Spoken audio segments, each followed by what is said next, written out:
The grand ballroom was alive with laughter, music, and the clinking of glasses, all woven together to celebrate the union of Damien and Isabella. 1,500 guests, dressed in their finest, swirled in a sea of elegance and joy. The wedding was supposed to be a fairy tale, a moment of pure happiness, a story that everyone would remember for years to come. And yet, what unfolded that evening would change everything. I was there, watching, observing, a mere spectator in a world of grandiose lies. My name is Miriam Blake, and for years I've built a name for myself as a renowned chef. I've cooked for kings, queens, and politicians, but nothing could have prepared me for the storm that was about to hit. And it came from Isabella, Damien's bride, the one woman I thought I could trust. She was standing there, radiant in her gown, her eyes blazing with something I didn't understand. She approached me, a smile on her face, but it didn't reach her eyes. And then, in front of everyone, her slap cracked through the air, sharp and cold. It stung, not just on my skin, but deep inside, like a betrayal that dug its claws into my heart. "Give me the keys to your house," Isabella demanded, her words cutting through the stunned silence. Now, the room held its breath. Silence. 1,000 eyes were locked on us, waiting for something, waiting for me to react. And I stood there for a moment, stunned, unable to comprehend what had just happened. A slap. A demand. Was this real? Was this some twisted joke? I couldn't let it go. My heart thudded in my chest as rage surged within me. I grabbed her, yanked her toward me, dragging her in front of the guests who still watched in disbelief. And then, the unthinkable, I slapped her back. Hard. And then again. And again. The gasps, the murmurs, the wide-eyed stares from the crowd, everything became a blur. It was as if time had stopped. I didn't care about the humiliation. I didn't care about the wedding anymore. All I could think of was this woman, this bride, this person who had crossed a line that could never be uncrossed.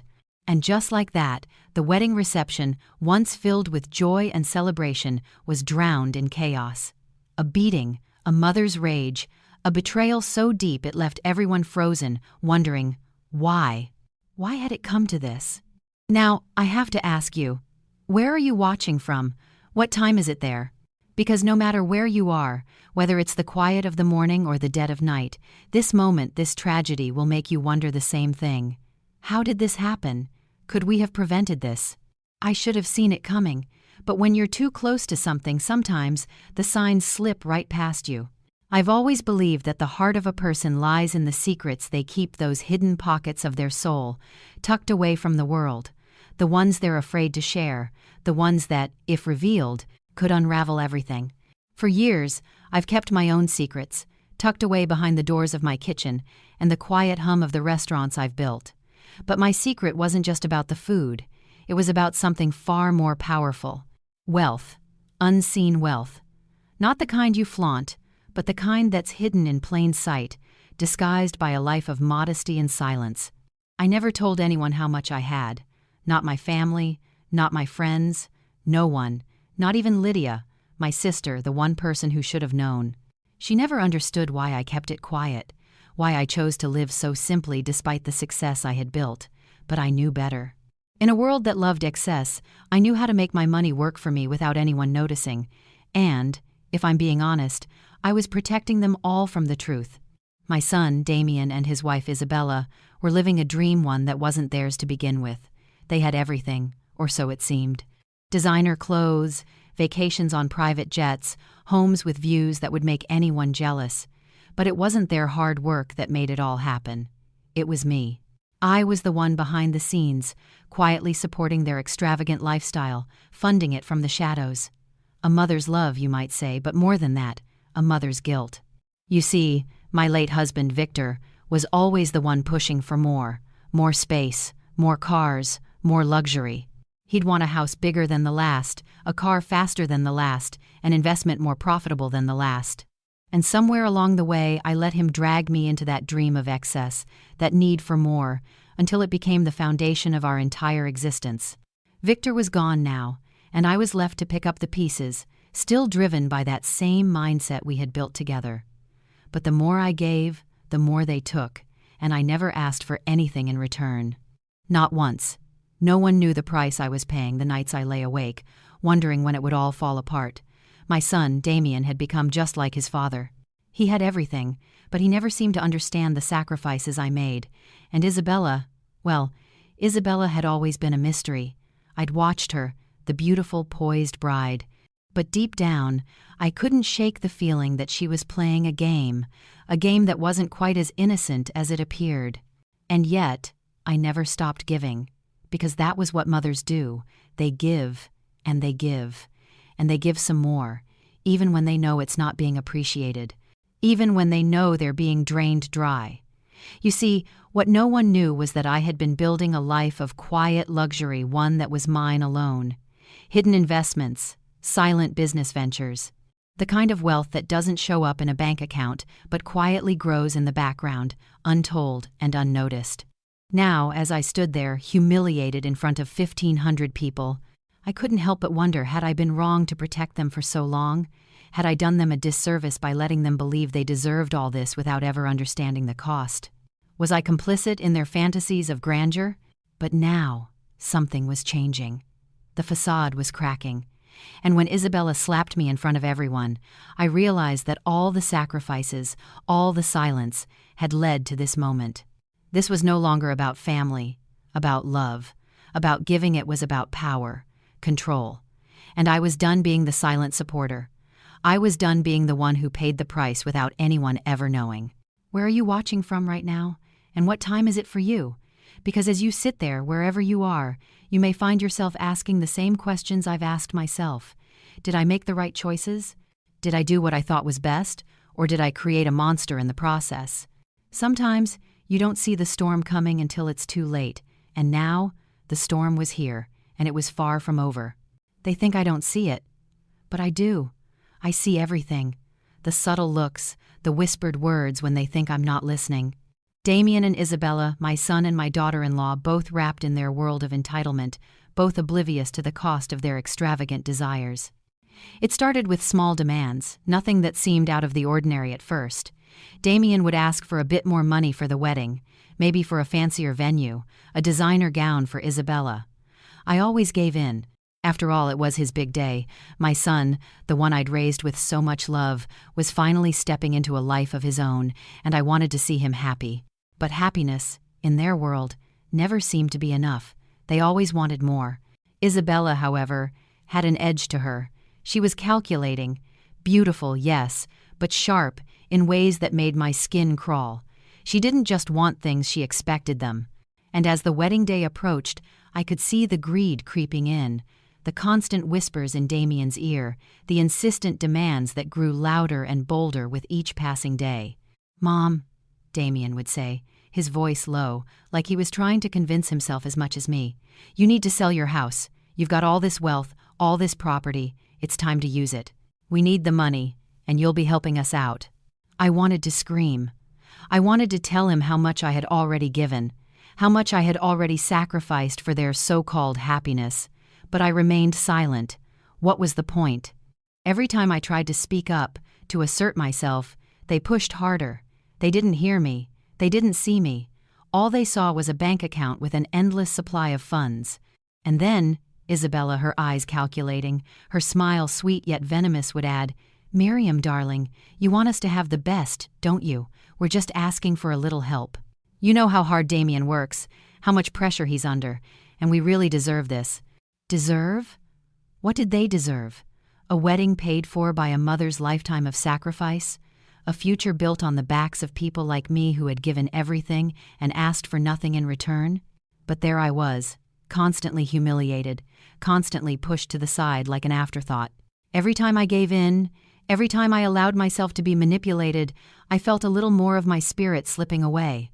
I had become a silent benefactor to their endless desires. I had become nothing more than a means to an end. It was like they saw me as their personal ATM, ready to comply with every request, every need, every whim. I could feel my patience fraying at the edges. It was as though they didn't even realize that I wasn't just handing over money. I was handing over pieces of myself, little by little, until nothing was left but a hollow shell. Yet, still, I kept quiet. For the sake of family peace, for the sake of keeping Damien happy. But inside I was breaking, and they had no idea how close I was to shattering. The final straw came one evening, when Damien, with that same entitled look on his face, walked into my kitchen, his brow furrowed in frustration. "Mom," he said, "we really need you to sell the house. We're in deep. The wedding is costing more than we planned, and we're starting to slip into debt. You can't keep pretending you don't have the money to help us. It's time to step up." His words were a slap in the face. My own son, telling me to step up, telling me that I was pretending. I had given everything I had, everything I was, and it still wasn't enough. And then Isabella, standing by his side, added with a smile, "Miriam, think of it this way: if you sell, you'll still have your pride, and you can help us live the life we deserve. Doesn't that sound better than just sitting on all that money?" I wanted to scream. I wanted to break down in front of them, tell them the truth about the sacrifices I'd made for them, for this family, and how I had been silently carrying the weight of their greed for years. But instead, I bit my tongue, as I had so many times before. For the sake of peace, for the sake of family, I kept quiet, but I felt it, my breaking point, inching closer and closer. "So, where are you watching from now? And what time is it where you are? Because wherever you are, whether it's the middle of the night or just before dawn, I need you to think about something. Think about the people you give to. Think about the ones you sacrifice for. How far is too far? When do you stop giving? And when do you finally say, enough is enough?" I was about to find out. Because soon, silence wouldn't be an option anymore. The day had finally arrived. The grand wedding day that had been built up for months, the day everyone had been waiting for, the culmination of so many dreams, but I couldn't feel the joy everyone else did. All I felt was the storm inside me, building, brewing, until it became too much to bear. The days of silence, of giving in, of being humiliated in ways I could no longer ignore, they were all behind me now.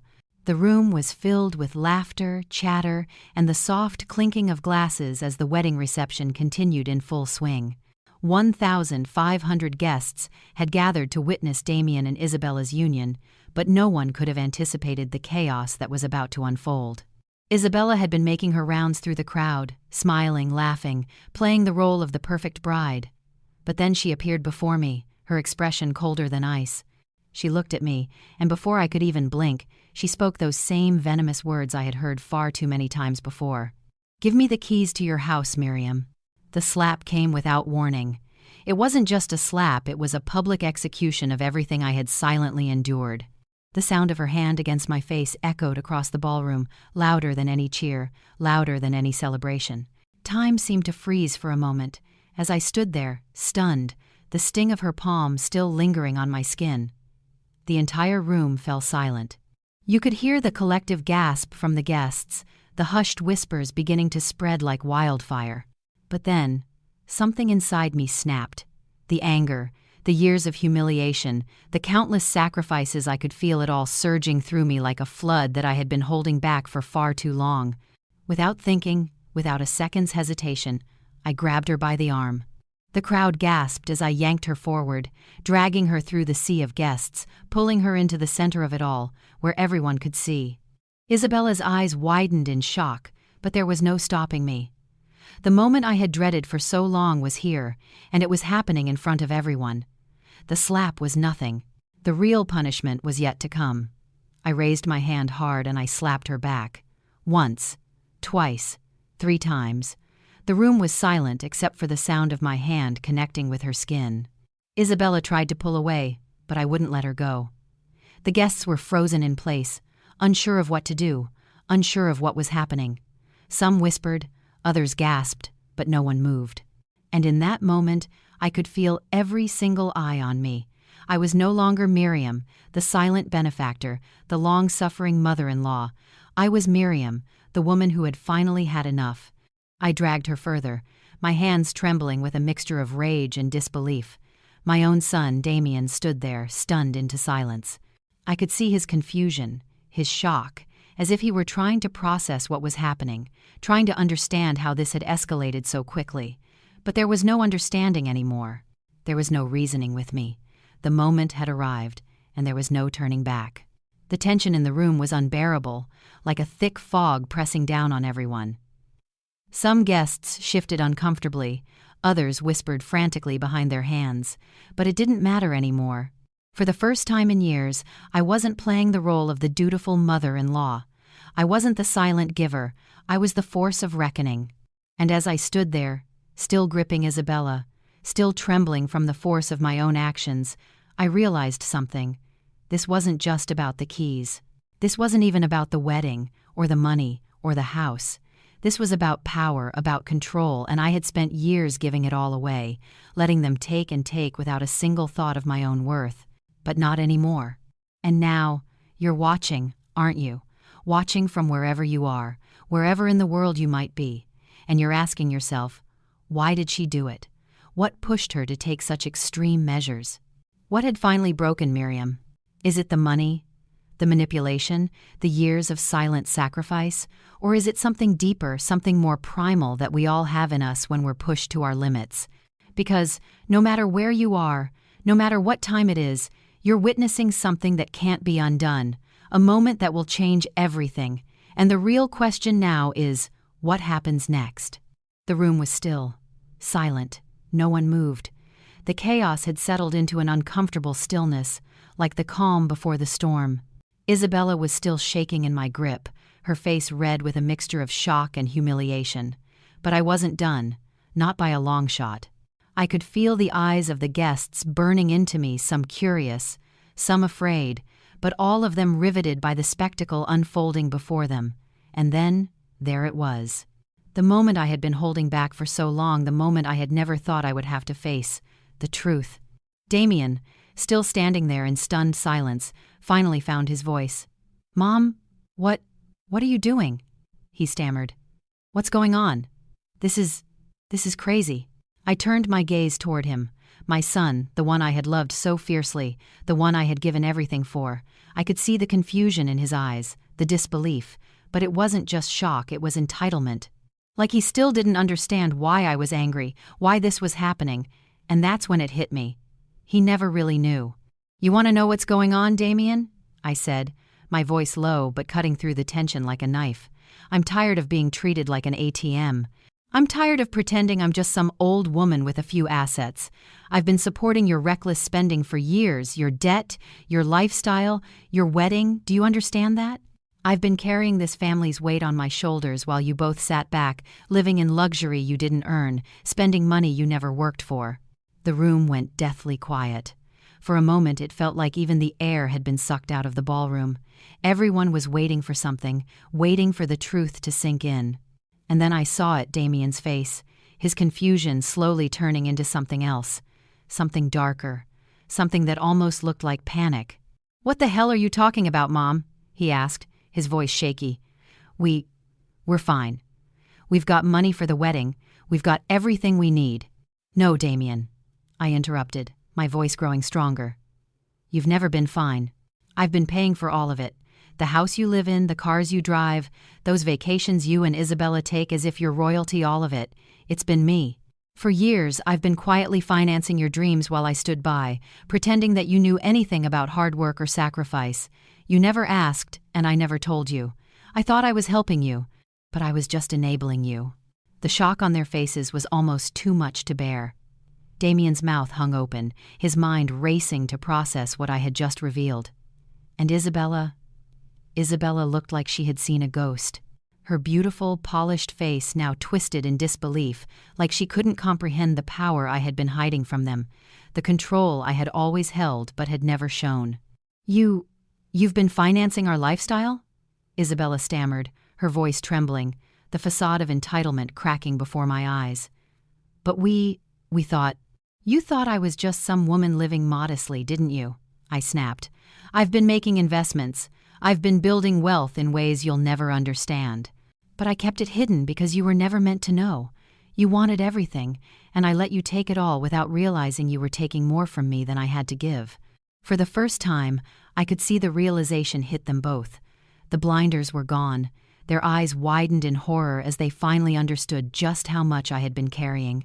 I wasn't just some mother-in-law you could manipulate. I wasn't just an old lady who cooked in a kitchen and gave handouts. I had the power to end all of this, and they had no idea. You have no idea what it's like, I continued, my voice rising. To watch your own son, your own flesh and blood, squander away everything you've built.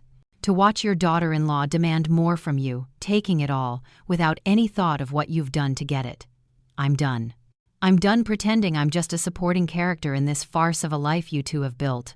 The tension in the room was palpable now. The guests who had been silent up until now were beginning to murmur amongst themselves. Some were whispering in disbelief. Others were wide-eyed, trying to make sense of what they had just heard. But I didn't care anymore. The cat was out of the bag, and there was no going back. And that's when I realized it. The power was mine. For all these years, I had been the one holding the strings, quietly pulling the levers behind the scenes. But now it was clear. I had been the true architect of everything that had happened. My wealth had built their world. Their wedding, their house, their lavish lifestyle, all of it had been made possible by me. I stood there, trembling with the weight of my own revelation, but also with the power that came with it. Miriam Blake no longer the quiet, long-suffering mother, no longer the woman in the background. Now, I was the one who had the cards, and everyone in that room knew it. So, where are you watching from now? And what time is it where you are? Because as you sit there, in whatever part of the world you call home, I want you to think about something. Who holds the power in your life? Who controls the future of your family, your relationships? Because sometimes, the person you least expect, the one who's been quietly pulling the strings, can be the one who determines everything. And now, the question was no longer just about the wedding. It was about everything that was about to unfold. The shock had barely settled when I watched the faces of Damien and Isabella twist in disbelief, their arrogance shattered. But as their confusion gave way to anger, I could see the wheels turning in their minds, the gears of manipulation starting to churn once more. They thought they had me cornered. They thought they could still control the situation, but they were wrong. They had no idea just how far I had planned ahead. You think you can just take my house, my assets, everything I've worked for? Damien sneered, his voice laced with venom. You can't do this, Mom. We're family. You've been helping us for years. This isn't right. Oh, it's right, I said, my voice cold as ice. It's exactly what I should have done a long time ago. I watched their expressions twist with mounting frustration as I reached into my purse, pulling out a thick stack of legal documents they never expected to see. My hands were steady, my resolve unshakable. The papers were my shield, my armor, and my weapon all at once. I slid them across the table, watching as Damien's eyes flickered with panic as he scanned the documents. What's this? Isabella asked, her voice faltering as she picked up the papers, her earlier confidence crumbling with each word she read. What the hell is this, Miriam? This, I said, is my insurance, my protection. I made sure that my assets, my house, everything I've worked for, everything I've sacrificed, is legally out of your reach. It's already been put into trust. You no longer have any control over it. And the money? Gone. All of it. I'm not giving you another dime. The color drained from their faces as the words sank in. They had been too blinded by their own greed to realize the depths of my actions. They thought they could manipulate me with their fake smiles and empty promises. They thought they could control me with guilt and entitlement. But what they hadn't seen was how far I'd gone to make sure they couldn't touch what was mine. You can't be serious, Damien stammered. This isn't legal. You can't just... You should have read the fine print, Damien, I said, my voice hard as steel. I've been quietly preparing for this day for a long time. Every penny I've earned, every asset I've built, I've protected it all. I made sure that you wouldn't have access to anything I've created. You're not entitled to it. Not anymore. Not after everything you've done. Isabella's face twisted with rage. You think you can just shut us out like this? We're your family, she spat. You're cutting us off? You can't do that to us. You've done enough to me, I replied, feeling a cold sense of finality wash over me. You've drained me emotionally, financially, and mentally for years. You've made it clear that nothing I gave was ever enough. You're right. You are my family. And because of that, I'm protecting what's mine. I'm done being the one who gives without ever receiving anything in return. You want to know why I kept everything quiet? Because I knew what would happen if you knew the truth. You'd only want more.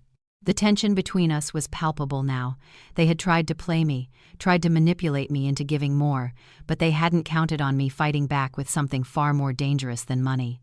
I had leverage. And in that moment, it felt like I had all the power in the world. Damien's hand slammed down on the table in frustration. "This is insane! You're making a huge mistake, Mom! You can't do this to us!" But his anger didn't faze me. I had heard it all before. The pleas, the guilt trips, the manipulations. All of it, laid bare, no longer had any effect on me. "I already have done it, Damien," I said quietly. "This is happening, and you can't change it. You've shown me who you are, and now I'm showing you who I am. This isn't about vengeance anymore. It's about self-preservation. It's about making sure I'm not the one left holding the empty bag when everything falls apart." As I watched them struggle to wrap their heads around the reality of what I had done, I could see it, the shifting dynamic. They were no longer in control. They had no power over me. The legal battle they thought they could win had already been decided. They were out of options. The next few weeks were filled with attempts unsuccessful, of course, to manipulate me further. Isabella, with her charm, tried to talk me down, promising that they would change, that they would stop their reckless spending, that they would learn their lesson. But I knew better. The damage had been done. I had seen their true faces. And now I was standing tall, no longer the quiet, submissive figure they could walk all over. And so, I ask you, where are you watching from now? And what time is it? Because no matter where you are, no matter what part of the world you're in, I want you to think about this. How far are you willing to go to protect yourself? To stand up for yourself? And at what point does family loyalty become something else entirely, a weapon that can be used to destroy everything you've worked for? The battle wasn't over. Not by a long shot. But now, I was the one holding all the cards. The room was tense, a palpable weight in the air as I stood before them. Damien, Isabella, and a group of family members who had gathered, hoping for some form of reconciliation, some way to put the pieces of the broken family back together. But there was no reconciliation left. No more pretending. The damage had been done, and I had no intention of being anyone's doormat any longer. Damien and Isabella, still reeling from the shock of losing control over my wealth, had shown up, both of them trying to act like nothing had happened, as if the past few weeks were just a blur. But I wasn't about to let them slip back into their old patterns. No more guilt-tripping, no more manipulations, no more pretending that everything could go back to the way it was. I wasn't that woman anymore. I took a deep breath and stepped forward, my voice steady but filled with the power that had been growing inside me for years. "I've been quiet for too long," I began, my gaze locking with each of them. "I've let you manipulate me, guilt-trip me, and drain me, emotionally and financially. And for what? So you could live a life of luxury you didn't earn? So you could use me as your personal piggy bank, all while pretending you didn't owe me a single thing? Well, I'm done. Done with you. Done with your lies, and done with being invisible in my own family." Damien shifted uneasily, clearly not prepared for the force of my words. "Mom, we've talked about this," he muttered, his voice weaker than before. "We've been through a lot. You don't have to do this. We just want things to go back to normal." "Normal?" I repeated, my voice rising. "You want things to go back to normal? After everything you've done? After everything you've taken from me? You and Isabella, thinking you could drain me dry, living a life that wasn't yours to live, demanding more and more from me like I was some kind of machine that existed solely to give. No, Damien, there's no normal left. There's only the truth. And the truth is you have cost me everything. My trust, my respect, and now my financial support." Isabella looked like she was about to speak, her usual manipulative charm ready to flow, but I didn't give her the chance. "You're no better," I said, turning to face her. "You've played this game so well, pretending to be the sweet, innocent bride, all while you slowly chipped away at everything I've built, all while whispering in Damien's ear, convincing him that what I had was his to take. You've played on my love for him, knowing I'd give anything to keep this family together. But you've taken so much more than I could ever give." Her face twisted in anger, but I wasn't intimidated. Not anymore. "You're right," I continued. "I have been manipulated. For years I let you use me, let you control me through guilt and empty promises, but no more. I'm done enabling your greed. I'm done playing along with this toxic game. And most of all, I'm done putting my own happiness and self-respect aside for the sake of family peace." The room was completely still now. No one spoke. I could see the shock on their faces, the disbelief at my words. I knew they hadn't expected this. They hadn't expected me to stand up for myself like this. They thought I was weak, that they could break me with their demands, their manipulations, but I was stronger than they had ever given me credit for. "You've spent years trying to convince me that family comes first," I said, my voice calm but unyielding. "But what I've learned is that family doesn't mean sacrificing your dignity, your well-being, your financial security just to make others comfortable. Family doesn't mean giving everything you have to people who take, and never give back. Family should be about love, respect, and trust, not about who can manipulate who into getting more." I could feel my words sinking in, the truth hanging heavily in the air. "I'm not your ATM anymore, and I'm not your scapegoat. I've worked too hard for what I have, sacrificed too much to let you destroy me with your greed. And let me make this clear, you won't be getting any more from me. Not a penny, not a favor, not an ounce of my energy." Damien opened his mouth to speak, but I silenced him with a look. This time, he understood. This time, he knew I meant it. The weight of my decision had settled over both of them, and I could see it in their eyes, the realization that their control over me had slipped away for good. "You will learn the hardest lesson of all," I said, my final words ringing through the room. "That greed has a cost, and the cost is not just money, it's trust, it's family, it's respect. You will never be able to take that back, and that, my dear son and daughter-in-law, is a debt you will never repay." For the first time in a long while, I felt at peace. It was as if a weight I didn't even know I was carrying had been lifted from my shoulders. I had taken a stand for myself, for my future, for the woman I was, and no one, not even Damien or Isabella, could take that away. And as I looked at them one last time, I asked myself, what now? Where do we go from here? But the answer was clear. There was no going back. The future was mine to shape, and I was no longer afraid to take control. So, where are you watching from now? And what time is it? Because no matter where you are, you're witnessing something powerful. A woman standing tall after years of being knocked down, reclaiming her power, and telling the world enough is enough. And the question is, how long will it take you to stand up for yourself when it's your turn? The room fell into a heavy silence, but it wasn't oppressive. It wasn't filled with tension anymore. No, now it felt like a release, like the air had been cleared, like the storm had passed. I stood there, my body shaking slightly with the weight of what I had just done, but I was standing tall. For the first time in a long time, I felt strong.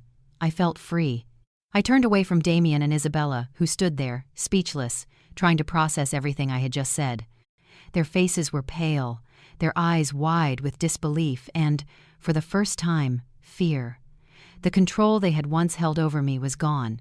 I could feel it, see it in their eyes, but it didn't matter anymore. It was over. I walked out of the room slowly, my head held high, every step more confident than the last. There were no more apologies to give, no more explanations to offer. I had done what needed to be done. I had reclaimed my life, my dignity, my power. Asterisk. The cool night air hit me as I stepped outside, and for the first time in years, I could breathe without feeling like I was suffocating under the weight of others' expectations. The weight that had been slowly crushing me, my guilt, my obligation, my need to please, was gone. I had stopped enabling them.